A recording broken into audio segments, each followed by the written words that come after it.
دو عالم صلی اللہ علیہ وسلم نے فرمایا یہ ٹائم سب سے مشکل ہے، اور پھر اس کو جب قبر میں رکھ دیا جاتا ہے اس کے پاس منکر نکیر آ جاتے ہیں۔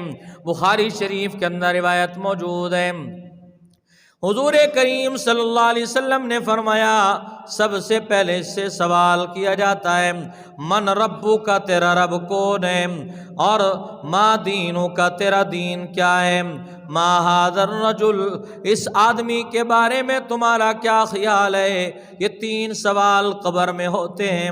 اللہ اپنے محبوب علیہ السلام کے درمیان سے اور اس بندے کے درمیان سے تمام پردوں کو ہٹا دیا جاتا ہے، اور اللہ کے نبی کی شکل مبارک، چہرہ مبارک اس کے سامنے کیا جاتا ہے۔ لیکن جس نے ایمان قبول نہیں کیا، دنیا میں محبوب کریم علیہ السلام کا کلمہ نہیں پڑھا، یہ بندہ اللہ کے نبی کی شناخت نہیں کر سکتا، اللہ کی پہچان نہیں کر سکتا۔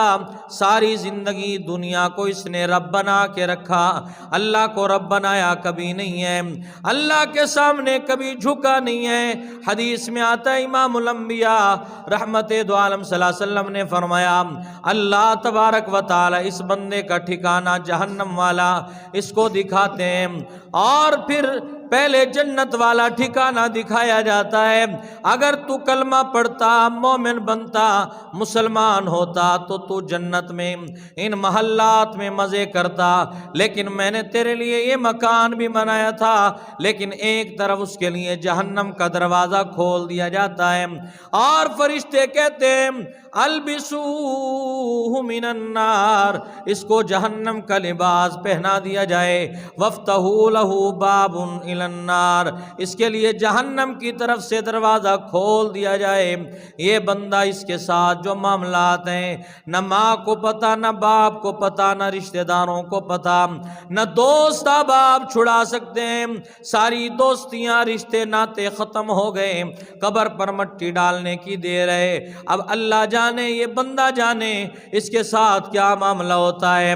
یہ مرحلہ سب سے مشکل، سب سے اوکھا مرحلہ، سب سے پیچیدہ مرحلہ، سب سے پریشانی کا مرحلہ اس بندے کا ہے۔ اگر خدا نخواستہ اس حالت میں بندہ دنیا سے چلا گیا، اس کے لیے ہمیشہ کا خسارہ ہے۔ اللہ نے قرآن میں فرمایا فَمَن ثَقُلَتْ مَوَازِينُهُ فَأُولَئِكَ الَّذِينَ خَسِرُوا أَنفُسَهُمْ بِمَا كَانُوا بِآيَاتِنَا يَظْلِمُونَ۔ اس بندے نے اپنے نام اعمال میں اتنا گھٹیا خسارہ ڈال لیا ہے، اس کے گناہ، اس کا کفر، اس کی ساری بدعمالیاں آج وزن اعمال میں تولی جائیں گی۔ اب یہ بندہ اللہ کے سامنے پیش ہوگا، کیا منہ دکھائے گا، اللہ کے سامنے کیسے کھڑا ہوگا؟ ایک ہی آدمی ہے جس کے ساتھ یہ معاملہ ہوگا۔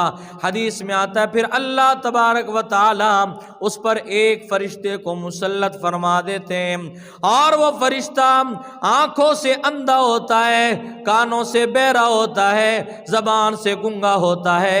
امام الانبیاء رحمت دو عالم صلی اللہ علیہ وسلم نے فرمایا اس کے ہاتھ میں ایک گرز دیا جاتا ہے کہ اس بندے کو مارا جاتا ہے اتنا سخت کہ زمین میں 70 ہاتھ زمین میں نیچے چلا جاتا ہے، پھر اس کو نکالا جاتا ہے، پھر یہ معاملہ کیا جاتا ہے حتی یبعث یوم القیامہ، یہاں تک کہ قیامت قائم ہو جائے گی، اور اس بندے کے ساتھ یہ ہوتا رہے گا۔